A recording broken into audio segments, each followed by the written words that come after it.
This ride takes us through Hyderabad, moving along the city roads during the ride. The mood here is calm and focused, with the sound of the engine carrying us through the changing rhythm of the streets. Let the road unfold naturally as we settle into this stretch. A little further along, this part of the route shows a grounded side of Hyderabad, where everyday movement defines the street. Shops, side lanes, and passing vehicles build a sense of momentum, and the pace stays steady.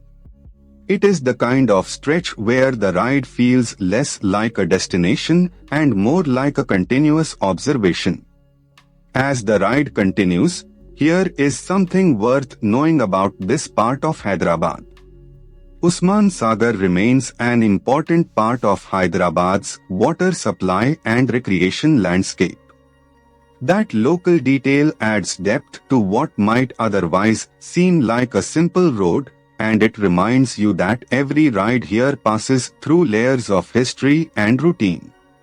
Coming into the next stretch, from the rider's perspective, this section is defined by spacing, timing, and attention. Traffic flows in its usual unpredictable pattern, so every opening on the road matters.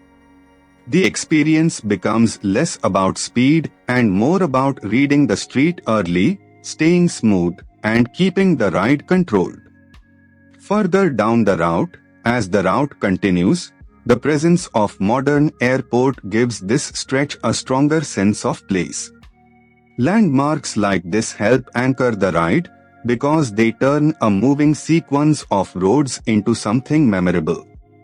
With the road opening ahead, the atmosphere here changes with the hour, and the weather adds its own character to the ride.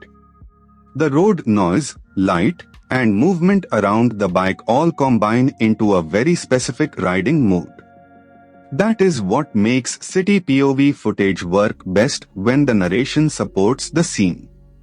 As this ride through Hyderabad comes to a close, the journey may be simple, but the texture of the road, the city, and the ride itself is what makes it worth watching.